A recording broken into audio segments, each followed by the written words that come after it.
It's time to get nerdy, y'all. A little bit of gaming history for you. Something relevant in gaming and discuss our opinions on it. Should we kick it out of here, or should we kick-start it? This is the part where you, the listeners, try to stump the hosts. I'm not a lawyer. I just play one on a podcast. Ladies and gentlemen, lads and lasses of all ages, welcome to the show. It is Monday, May the 4th, be with you, 2026, and it is time to get nerdy. Welcome to episode 377 of Two Nerds in a Pod, the nerdiest gaming podcast in the multiverse. I am Mac, and I am joined by my friend, my colleague, my compatriot in gaming commentary, Mr. Lamgaluka, also known as Mr. Nice Guy 425, and for the next hour, it's all about video games, whether that is news, history, trivia, lawsuits, and everything in between, as it relates to our favorite art form. But first, Mr. Nice Guy, how you doing, dude? I'm doing really well, man. I did something I haven't done in a while. Oh? And I don't know how exciting this is for our audience. I'm kind of misleading with that statement. I cooked a rack of ribs that was not perfect.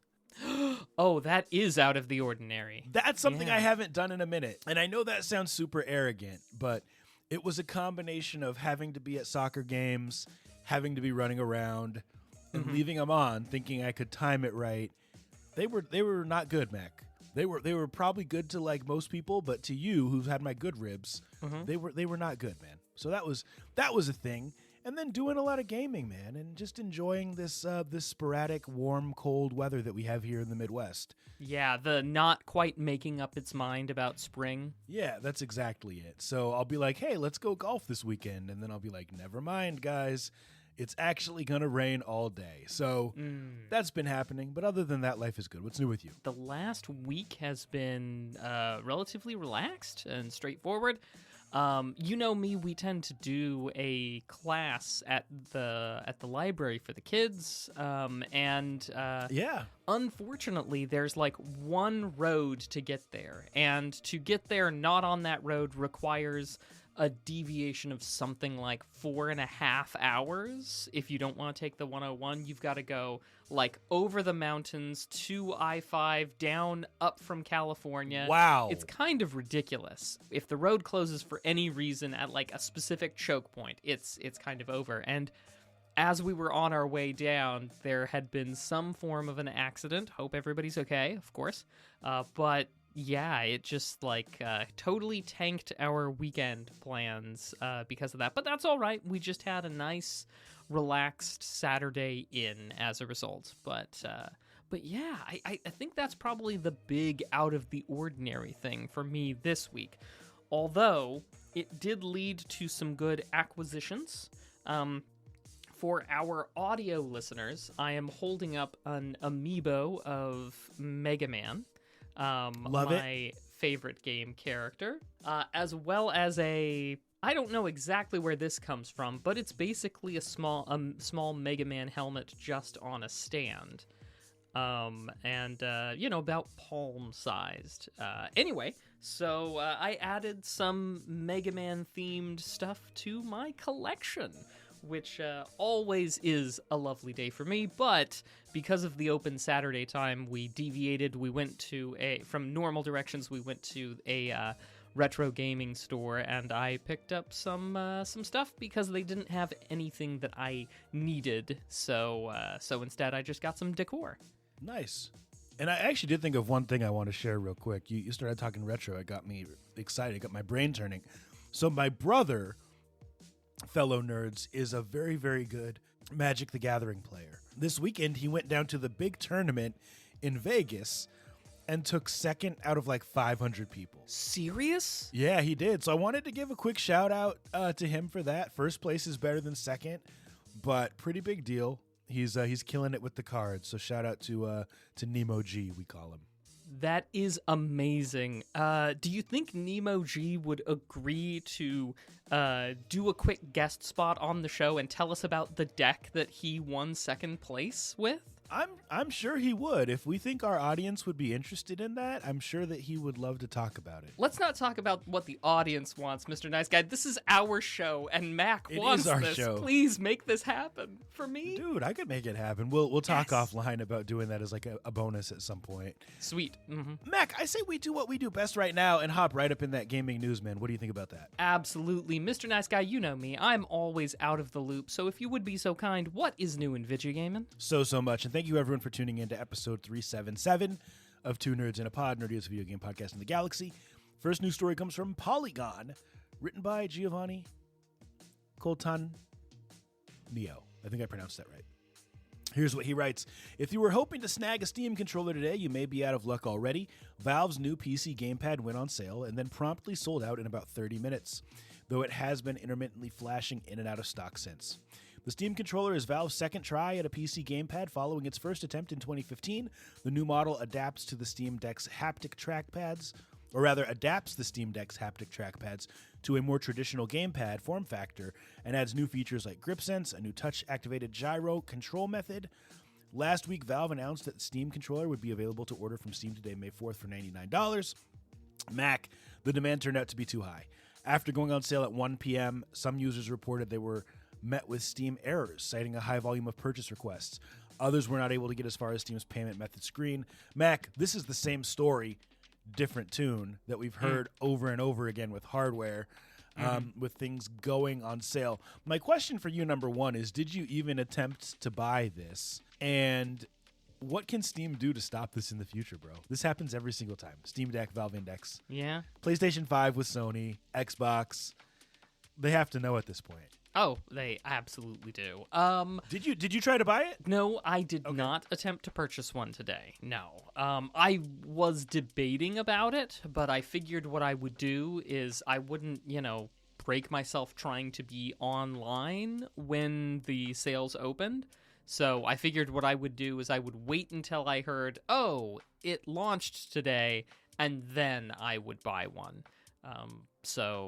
Yeah, that was it. And I was at work at the time, so wouldn't have been able to do so even if I had attempted. Yeah. But as far as what you can do, I mean, I don't know. I guess you can just keep producing units so that people can buy them.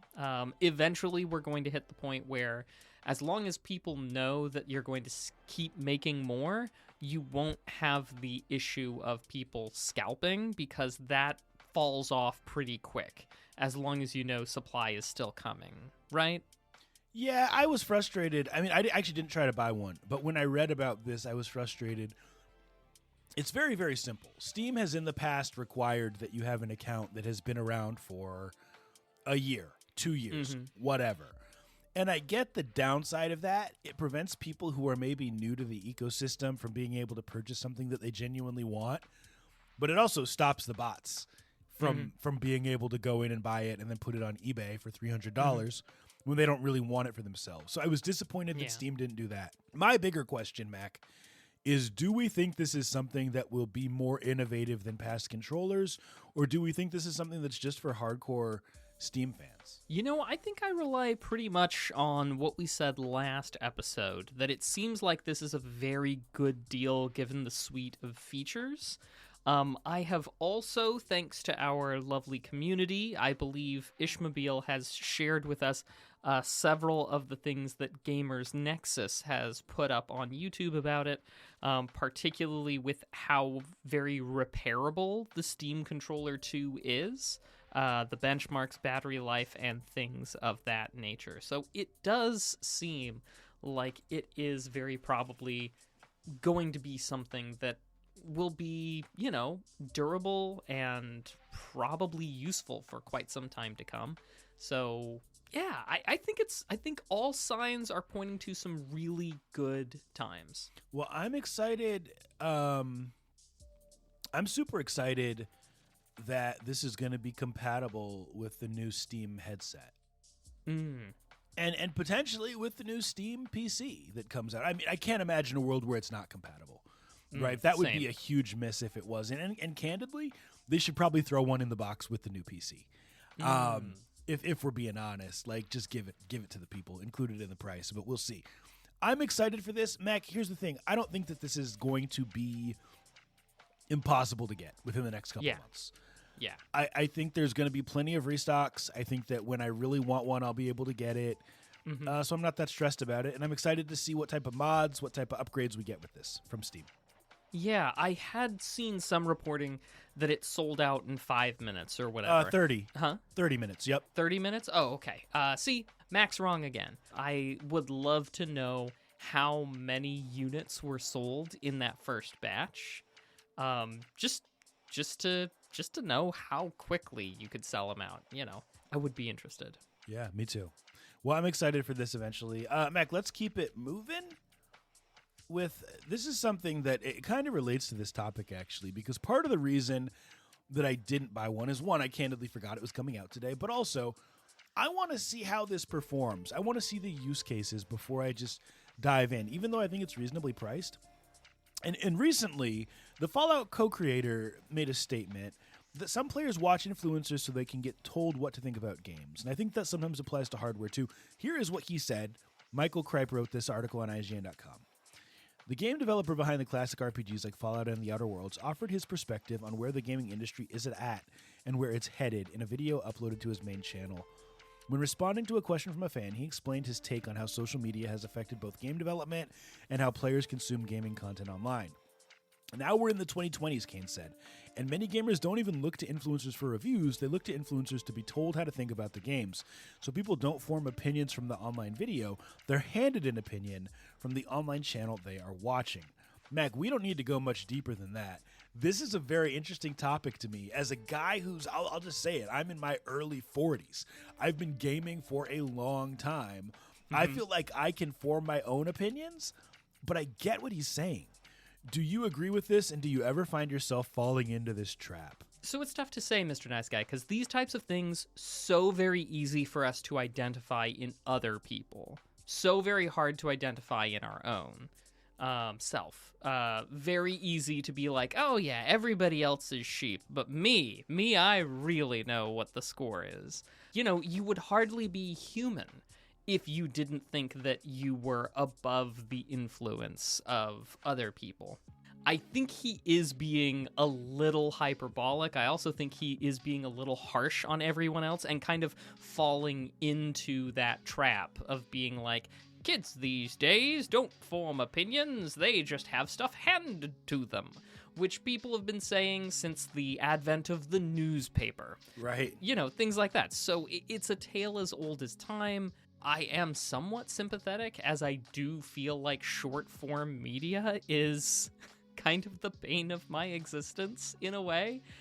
When you, shorten the media form, you tend just to lose a lot of nuance in a conversation and a discussion when you go for 30 seconds, 60 seconds, whatever. But that's just old man here yelling at cloud. Anyway, point being, let me get back to grapple with the actual question. I don't think that everybody is just being handed opinions. I think I just mentioned a second ago Gamers Nexus doing a video about how very repairable the Steam controller is going to be.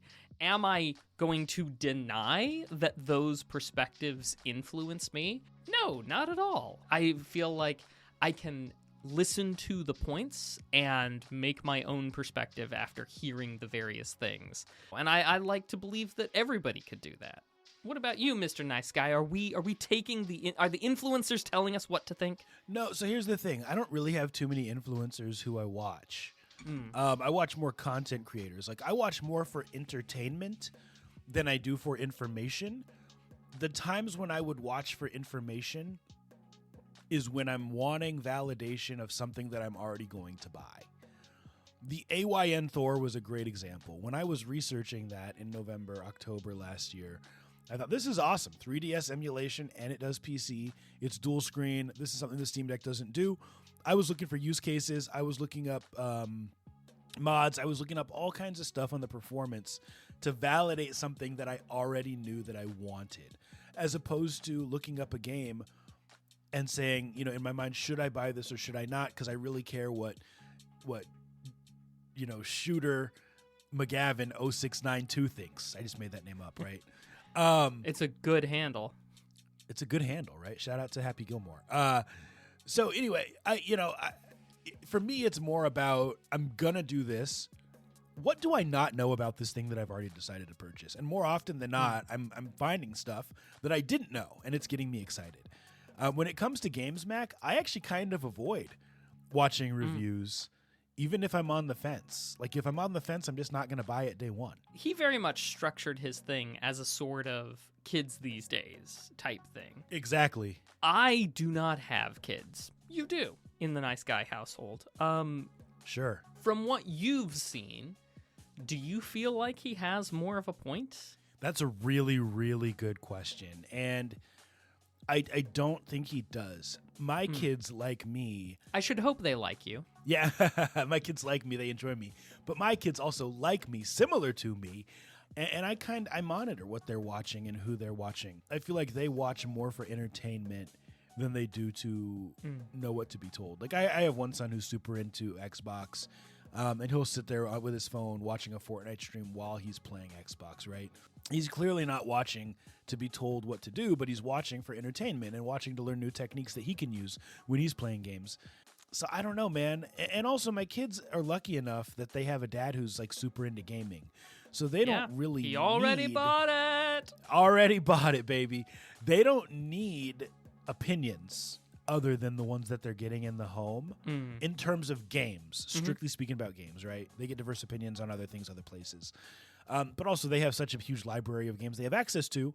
They're not really having to say, should I spend my allowance on this? Because once again, I already bought it, right? So I think it's kind of a different situation. Well, I mean, obviously, I don't think I'm worried about your kids. The Nice Guy household has pretty good head on the shoulders.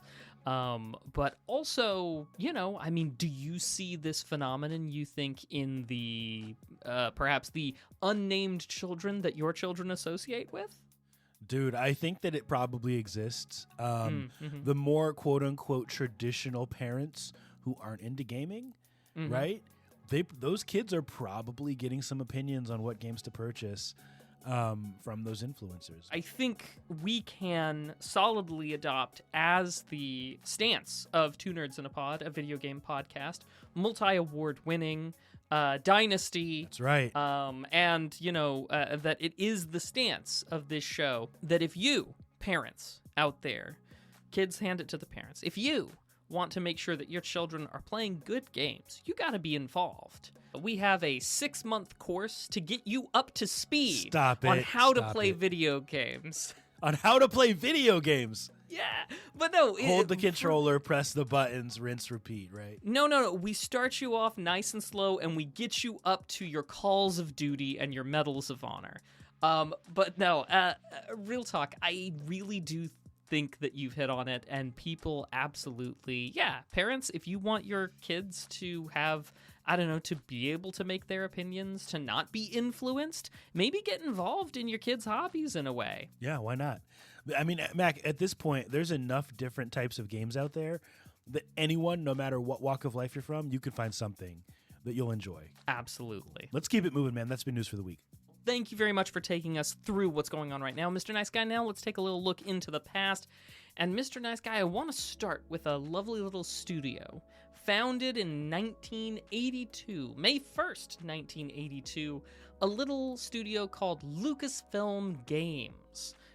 Later, they would change their name in the 1990s, well, in 1990, to LucasArts, which, of course, is what we know a lot of those really good point-and-click adventure games that Mac loves so very, very much. Jump forward to 2004, May 2nd, 2004. Perhaps one of my favorite episodes of Malcolm in the Middle. Great Stick with show. me. I know this isn't video game, but in it, they play Dance Dance Revolution. Do you remember the DDR episode of Malcolm in the Middle? Didn't Hal do it?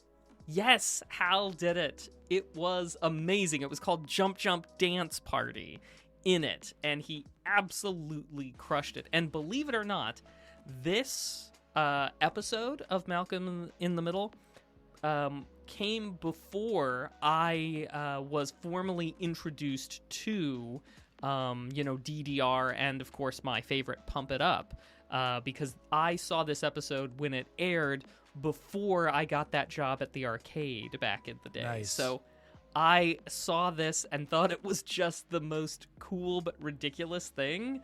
And yeah, it was a good time. But that's where it started this last week in 2024. Did you know they brought back Malcolm in the Middle? Yes, I haven't seen any of the new episodes yet, but I'm excited to dive in once they've got the whole season run under their belts. I haven't either. And completely unrelated, we need one universal streaming service. I'll leave it at that. There's too many. 100% agreed. 120% agreed, my dude. One other thing before I get into something that I'm going to need to get your perspective on, Mr. Nice Guy. Sure. This last week in 2021, there was a class action lawsuit against Sony. This is going to be some foreshadowing for later.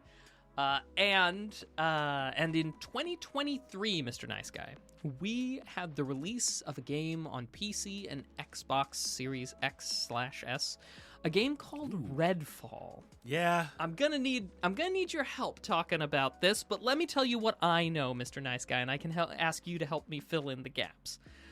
Developed by Arcane Studios, which had previously been known for Prey and Dishonored. Yep. Which Nice Guy and we saw Dishonored in person when we went to E3 together that year. I forgot we did see that. Yeah, great game. It was good. And then Deathloop in 2021, which won several awards for direction, art, and nominated for plenty more.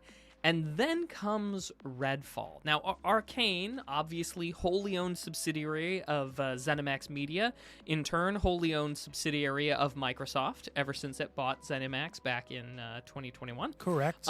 But they had been working on this game since 2018, so if you didn't like Redfall, it might be unfair to lay the blame solely at Microsoft's feet, as they were already 3-4 years in development by the time Microsoft acquired the parent company, but at least partially under Microsoft's guidance. So, Nice Guy, Arcane didn't really wow everybody with Redfall. Is that fair to say? Yeah, that's fair to say, and it was on Game Pass, so I gave it a shot. It did not get a second chance. Sometimes first impressions really matter with games, and this was one I just did not like.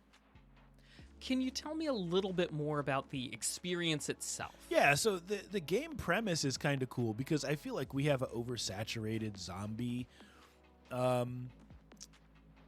experience. There's a lot of zombie experiences. You can go classic, you can play Left 4 Dead, you can go more modern, and you can try other things. This was vampires instead, and it just felt like one big tutorial. That's the best way I could describe it. Very, very linear. AI didn't really impress me. The systems that they had built into the game didn't impress me. If I remember correctly, there were no issues with the gameplay itself, but it just wasn't engaging. It just felt like something that was very, very generic. And Mac, with limited time, it's not something that I wanted to invest in. Gotcha. Well, I have heard several explanations for why the game was not a success, and given your actual firsthand experience, I just want to shotgun blast and throw them all out there and ask which of these, if any, you think might be the real thing that tipped it over, or maybe all of them combined.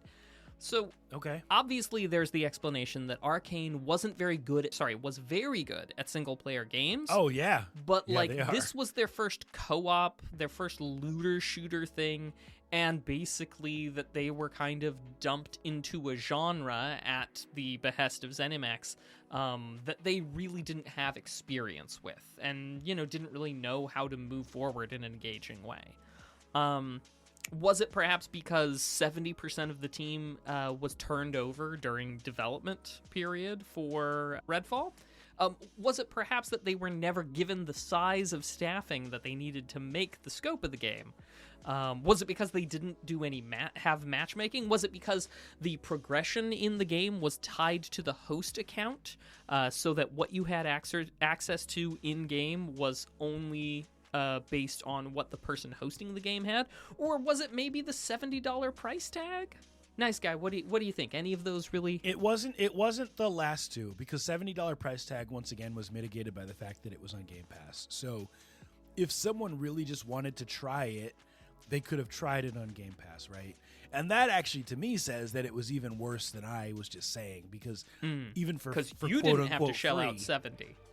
right? Even for quote unquote free, it ended up not succeeding.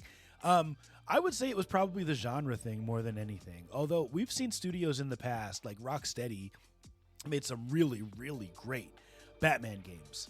And then when they came back to make one years later, it just wasn't as good. So sometimes timing is a thing. Sometimes lightning in the bottle just gets caught at the right time. For this, I just think it was the perfect storm of, it came out 2023. So we had just come off of like 2 years at home where we had played a lot of really, really great gaming experiences.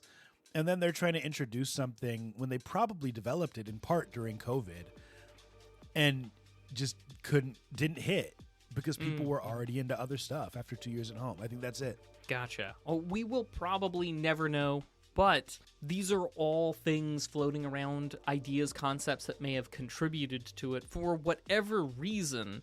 I can say one thing about Redfall that I really appreciate, and that is that when they decided that they were no longer going to support the game, they went ahead and they made an offline mode that you could have on your end and run the game. So even though there are no new updates for Redfall, you can still buy it if you fancy a copy of it, and you can still play it, even if they don't ever intend on coming back to the IP or to the game itself. So for a game that was created to be a live service co-op online game, they did manage to make it so that you could still experience it. And I have heard, and I did in preparation for this go and take a quick look at some of the Steam reviews, and there are, granted the reviews are mixed, but there are a lot of people who have put reviews more recently on it, saying things like, has turned out to be a much better experience than it was upon release, and that for whatever, reason it was that really did it in, that they're glad that they spent some time with it and they can still play it, even if it's not game of the year quality, but it's something that they still have access to, which is rare in this sphere for a live service style game. So I do want to give credit to Redfall for figuring out how to do the thing that people say is impossible once you've decided to shut down the game. So even though not a financial success for the studio itself, at least it does show what can be done when you decide to shut it down. So that is our history for the week. Nice. Now, I don't have the chat open, but shout out to whoever's chatting in, and we appreciate you being here. Yeah, to that end, Galvatron had something he wanted to say, and Rolf says howdy, and thanks for the resubscription, my dude. Galvatron does say, it's amazing how many expensive high-profile flops there have been in this generation. Redfall, Gotham Knights, Suicide Squad, Concord, Anthem, Highguard, Dragon Age, Veilguard, Last of Us multiplayer, etc. And while I might go back and forth with you on a couple of those, I think overall you got the general spirit. Yeah, that's fair. We won't dive into that. I get what he's trying to say, and I think he's 99% correct. Cool. Next segment. Time for our topic of the week. A segment where we talk about something relevant in gaming and give our opinions on it. Mac, this one is good because we know you have strong opinions on gaming behemoths, on acquisitions, on mergers and acquisitions, on throwing your weight around in the form of the almighty dollar. But this is a unique situation because how would you feel if I told you that someone who's already kind of a behemoth wanted to acquire another behemoth, but with the intent of taking on a third behemoth? That's what we're dealing with today. And this is on GameSpot.com, written by Eddie Macick. The latest chapter in video game retailer GameStop's tumultuous story is unfolding, as the company has announced plans to make a deal to buy eBay for $55.5 billion with a B. GameStop said in a news release that it submitted a non-binding proposal to buy 100% of eBay at $125 per share in cash and stock at 50% each. This would be about 20% premium over where eBay's stock was trading. Blah, blah, blah, blah, blah. Mac, here is the reason they are doing this. Their whole goal is to create a legitimate competitor to Amazon. Now, this is super interesting to me, and we're not going to read the whole story. But we know Amazon is big, right? They're big not just in gaming, but they're big in books. They're big in clothes. They're big in groceries. They're big in toilet paper. Amazon, some could say, has a monopoly on certain things. It's interesting that at least in the gaming space, GameStop is attempting to create something that can compete with Amazon. What do you think about the premise of this? Are you still against it because it's making the big get bigger? Or do you think that this type of King Kong versus Godzilla battle is something that could help the industry? I know that we have joked in the past about GameStop and their bring in anything to trade day that they've done in the past. Yeah. But if GameStop were to acquire eBay, then it kind of would be that all the time, since you can sell most anything on eBay. That's a really good point. That immediately strikes me.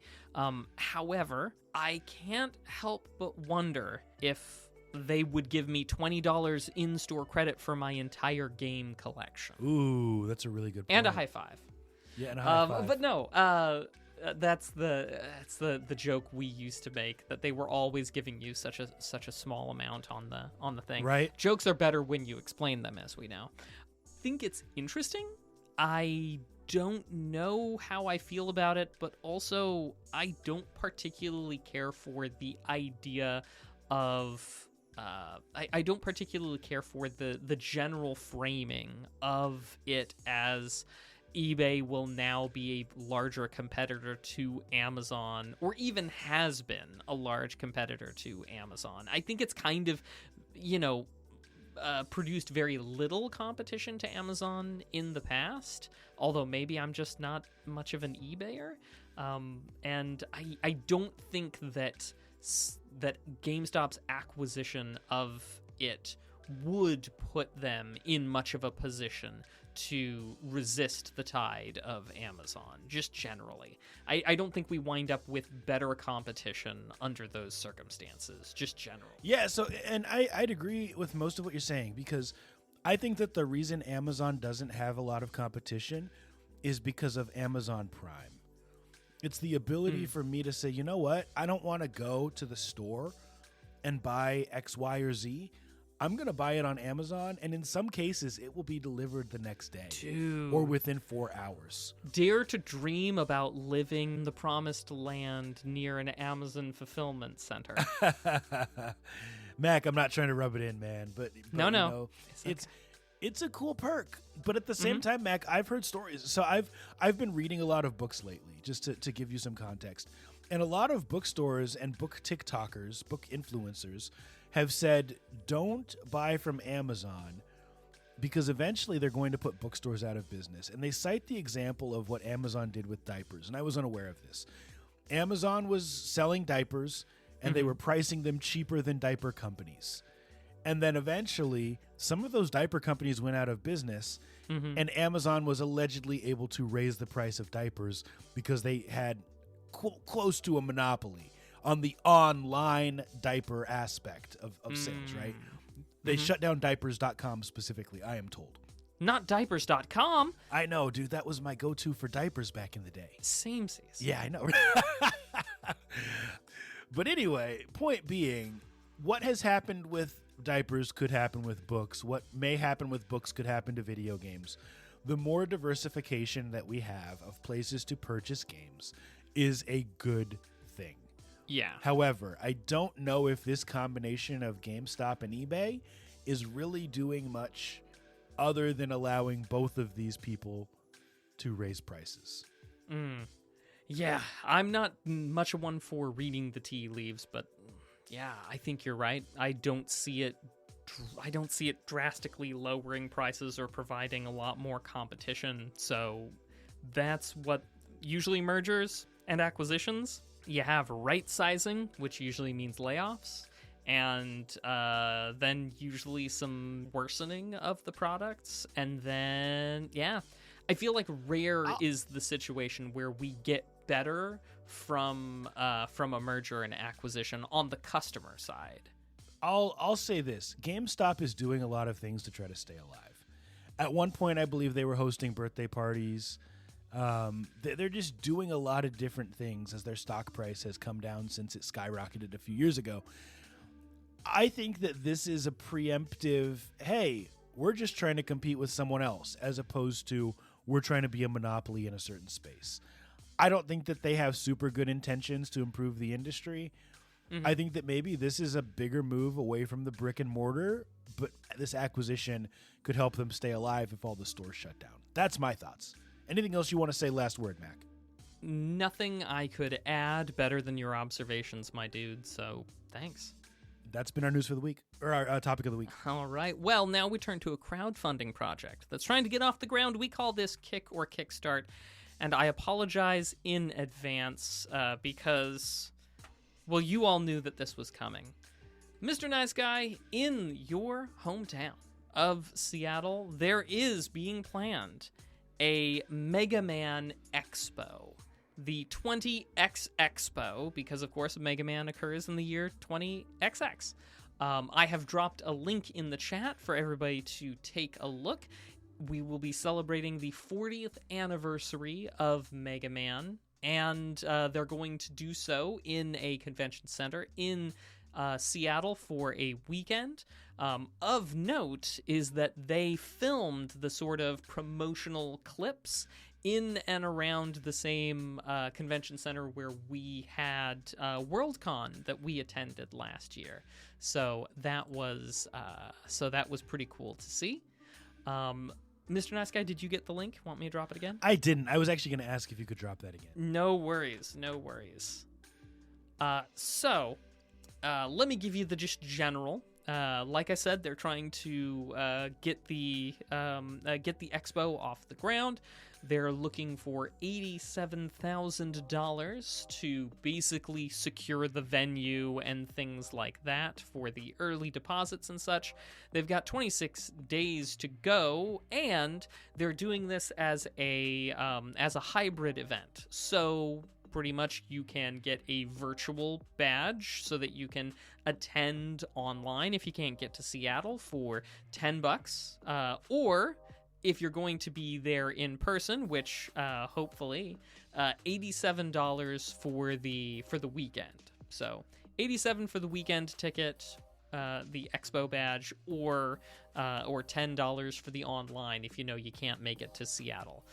Obviously, there are other options, VIP badges and things like that, sponsor badges that get you early access. If you've been to a con before, I think you can kind of infer the sort of perks that come with those additional things. Sure. But Mr. Nice Guy, allow me to pitch it to you. Consider, for a mere $6,000, we can be an Omega sponsor and have our Two Nerds in a Pod plastered all over some of the things. We can have VIP badges for 3 people and a hotel suite that comes included with it. We would have our name, our logo, and we would work directly with the organizers for the thing, and we would have like a Friday night dinner that we would have our stuff plastered on. So anyway, all I'm saying, Nice Guy, is if we really wanted to go whole hog on this, we could do some good work here. I know you're not being serious. I mean, finish your thought, though. Go ahead.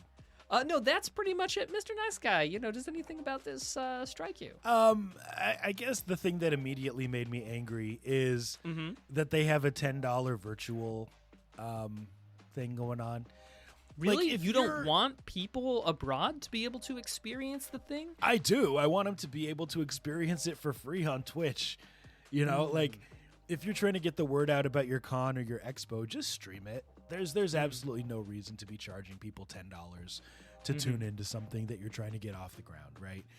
I'm all for like valuing your talent and what you bring to the table, but in 2026, unless you're already super huge, just let people watch it for free and then maybe they buy some merch. That's the business move in that situation. I mean, I've never heard of this expo. I love Seattle, as you know. If I was already there, I might drop $87 and go hang. But to me, this isn't an expo that's bringing in a huge audience. And the reason why I say that, Mac, is I'm going to read one of the lines that was listed here. Yes. It says, the Mega Man community is still strong. Speedrunners, musicians, remixers, cosplayers, collectors, and retro gamers are thriving. That may be true, but it's something that you... So, Mac, I'm not trying to hate on your community because I like Mega Man too. But if it's true, you don't need to say it outright. If the community is thriving, we already know. Who are you trying to convince? So this seems weird to me. You know me, nice guy. I am not the biggest fan of trying to do things like this via Kickstarter. I don't think it's the right format or venue for it, but, you know, maybe that's just old man yelling at cloud.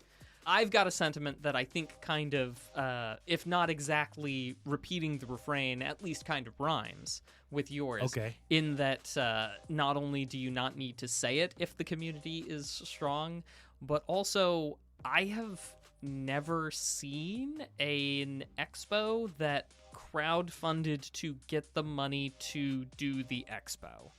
Agreed. And maybe I'm just not paying attention, but it seems to me that right out of the gate is a slightly more tenuous position in order to get this together. And with respect to the con organizers, they have a whole set of like, you know, like the team and the lineup and everything. And I'm sure they're all lovely people. But I don't see a lot of experience in their team lineup of people who have done successful con organizing in the past. So I'm a little hesitant for that reason as well. Dude, a con, like, you got to purchase venue, you got to have insurance. I don't know how far 80,000 goes or what number of people they're expecting to attend this. Yeah. And so, I mean, do I want an expo that's all about Mega Man? Yes. Do I want to go? Absolutely. Would I love to be hailed as a founder and sponsor? Sure. You know, bring me one of them things where they carry you around on a chair. Love that idea. But yeah, I just we'll see. I might pay $10 and tune in, especially if they've got some real good guests. But what I can see from the lineup that they have right now aren't exactly folks that I was chomping at the bit to hear from. So, and I very often do choose which expos I go to based on what's going on, what I want to see, and whether or not they have asked Lom and I to do a live show. Indeed. Well, Mac, thank you for sharing. This is a kick for me. Kick for me as well. I mean, obviously, best of luck, but like... Yeah, we'll see. I like people getting together in person, but we'll see. Well, Mac, now it is time for Nerd Flex. Woohoo! A segment where you, the viewers, try to stump the host. Sometimes you do, sometimes you do not. Mac, you're not going to believe this. The first question that popped up in our test bank is a Mega Man question. Get out of town. I'm dead serious, and I have no idea what the answer is, but I want to see if you do. By the way, for those of you who are here live, if you feel like you'd like to put a multiple-choice gaming-related question in the chat, please do so. Mac, here's the first question. Are you ready, sir? Born ready. Let's do it. All right, Capcom question. What band's members share the names of the bosses in the Western release of Mega Man X5? That would be Guns N' Roses. Really? What are the names of the bosses? Like one of them I believe is like Axl Rose. Okay, got it. Yeah, and yeah, I couldn't name them all because I only just recently played through the Mega Man X series, and I think I only made it to X4. I still need to keep on keeping on and get to X5, 6, 7, 8. Dude, that's a crazy piece of trivia. That's awesome. Yeah, and am I right? Let's find out. Let me flip it. It is Guns N' Roses. Well done. Woo! Feeling pretty good. Well, that's interesting. So I'm curious, were you playing it emulated, or do you have the games like for each of those? I have the Mega Man X collection. Oh, right. On Steam. Yeah. So Makes sense. so yes, emulated, because that's Capcom. I mean, look, I don't have a problem with emulation whatsoever, and I mean, I'm even willing to pay for it if it's offered. But like, there are some people who are a bit more honest about this is emulated, and like, for example, Digital Eclipse, very honest about the Mega Man Legacy Collection 1. Capcom was very not honest about the Mega Man Legacy Collection 2 because it was emulated. They pretended like it wasn't, Right. and it wasn't even emulated well. I could go on about that, but I'll leave it be. Love it, love it. Well, Mac, second question. And by the way, if there's questions in the chat, Mac, let me know because I don't have it pulled up. But here is Gotcha. question number 2. Sega question. On what Sega console could you use a VMU? Have we done this one before, this question? We have done this one before. It's the Dreamcast. I've actually That got one. a VMU. Do you really? I do, yeah. I you don't have a still use it? Dreamcast, but Okay. I've got the VMU itself. What did the VMU do? Just super quickly. Well, not a lot. It served as kind of like a memory card, and it also had like a little display. So I think there were a couple of games that you could use it to do like a sort of mini-map thing on your controller. But it wasn't especially big. The original PlayStation had an interesting peripheral kind of like it that you could actually use for Final Fantasy VIII to do like a Chocobo mini game, and it plugged into the memory card slot, which was really cool.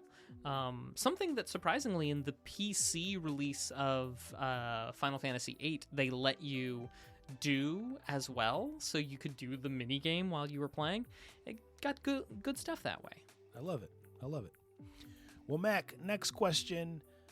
This one's a special round, and we have 1 minute to do it. Let's do Name as many mobile versions of tabletop games that you can in 1 minute. Name as many mobile versions of tabletop games as you can in 1 minute. Okay. I think Catan.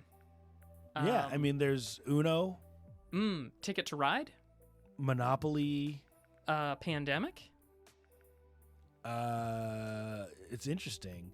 Slay the Spire was not a tabletop game first, but Slay the Spire. Oh, okay. Gosh, what other mobile versions of table? You already said Monopoly because they've got Monopoly Go.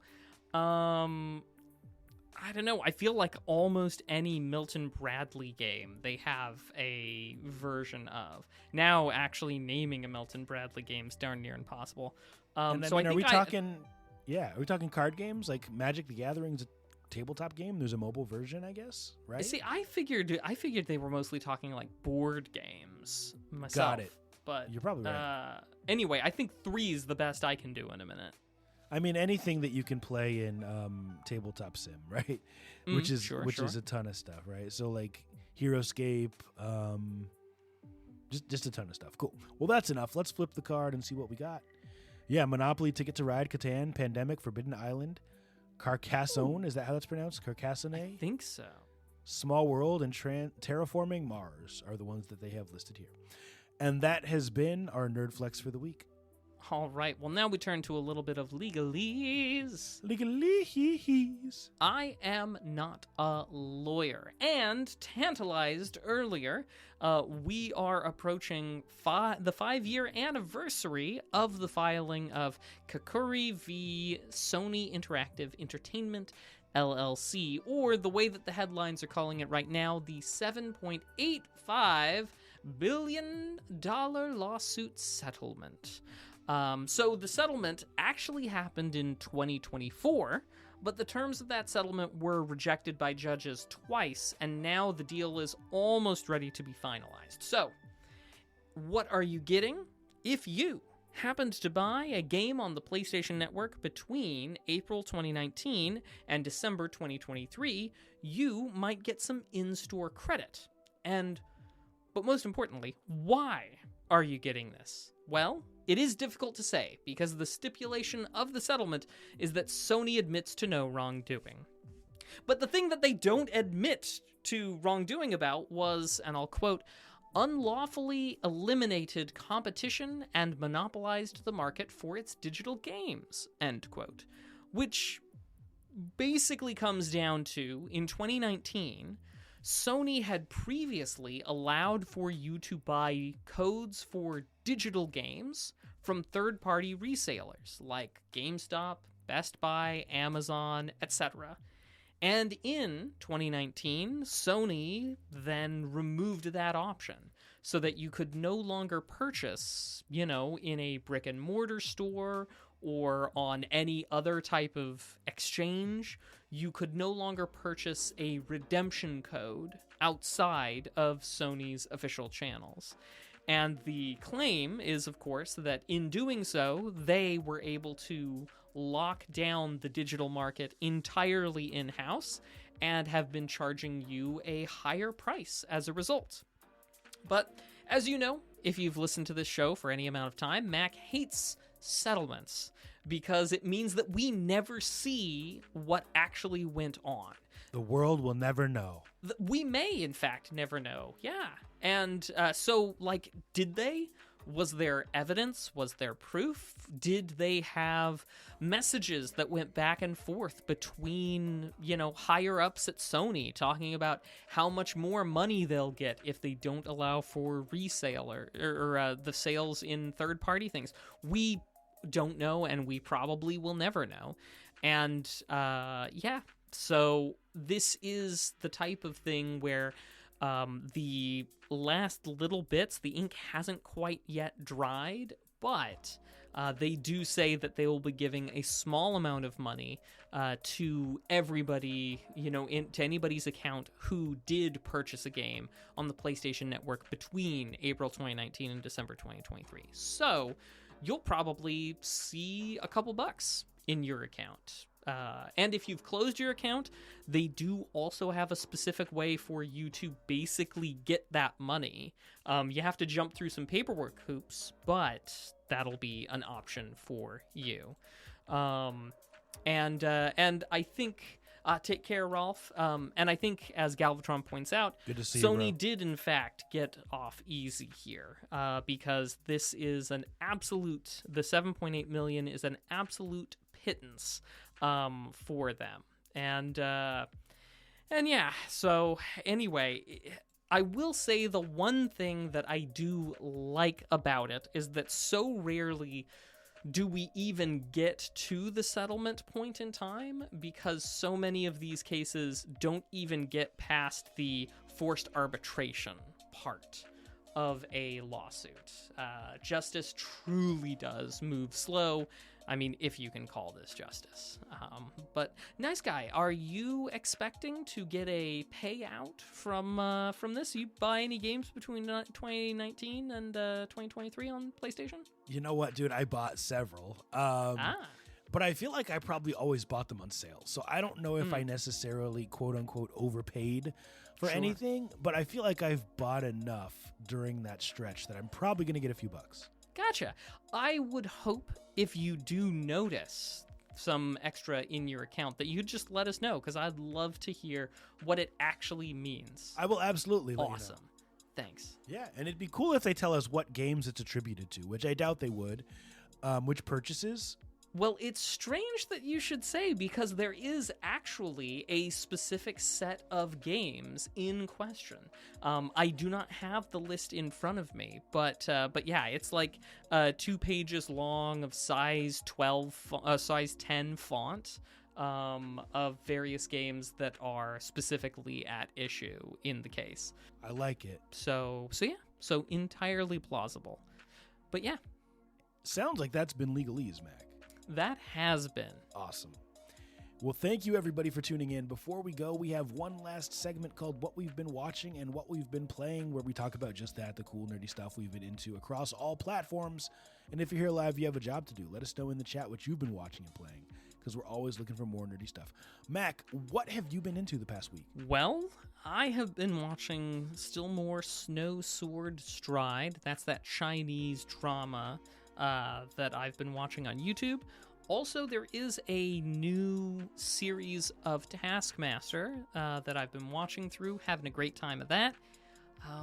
Gosh, what else? You know, nice guy, that kind of does it from a watching perspective. From playing, though, I have been going back through and playing a couple of the older titles in the Creeper World series, which is a tower defense game that has a special place in my heart. And of course, Stardew Valley with a friend of mine. We play co-op each week, and so we're doing pretty good on our farm. We're getting close to having that ancient fruit wine to sell, which is going to be fantastic amounts of money. I like it. Well, Mac, I'll tell you, I've been playing this new game in closed beta called For Loop, and it's made. You should look it up because it's made by the guy who created Left 4 Dead. And it's interesting. There was an article where someone said, a lot of people have left the Left 4 Dead studio and moved on and have tried to recreate it, and none of them have really been able to do it. Closest one was probably Back 4 Blood. And so this guy finally just said, hey, I'm the literal creator. I'm going to give it a shot. And what I will say, to be completely blunt, is that so far he has not done that. But it is very, very, very much in beta. It's the most raw playable demo that you could have asked for. But that said, me and a couple friends stayed up till like 1 or 2 a.m. playing it over the weekend. So it has some bones. We'll see if the meat gets added to those bones before it actually comes out. There was another game I was playing. I just got my Game Pass subscription back, and it's a side scroller so much like Deadlight, Mac, that I think you would love it. And I cannot remember the name right now, but it's a new indie game, and I'll find it later and we'll talk about it next week. But yeah, check that out. And as far as watching, just the regular stuff. Mac, what do we have in the chat, if anything? Well, let's see. Galvatron's been watching The Boys Season 5, Devil Wears Prada 2, and Cobra Kai Season 6, and playing Saros, Invincible Verse, and Tekken 8 and Achilles Survival. I will say, on the subject of Cobra Kai, I did appreciate that time that they actually did go to call the cops, and spoilers, on John Kreese, and he was already at the police station filing a restraining order against the Russos for coming after him. And Right. I just loved that. That was just a great moment because we were all saying it the whole time. We're like, just quit doing karate, get the cops. And yeah. Anyway, man. yeah, it was. Anyway, That show. I won't go off on a tangent right now, but some of the things in that show just absolutely ridiculous. I had to stop watching it. I enjoyed it, but I had to stop watching it.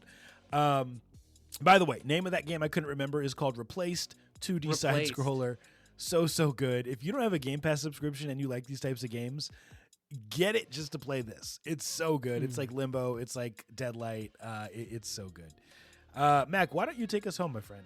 All right, thanks everybody for coming out to the show, for being here for episode 377. Remember that if you fancy catching us live, you can be here for the live recording, twitch.tv/2nerds in a pod on most Mondays, starting at 7 p.m. Pacific, 9 p.m. Central. And of course, thanks for wherever you're experiencing the show, being here. It wouldn't be the same without you, but until we see you next week, remember to be excellent to each other and to keep it nerdy. Bye. Deuces. See ya.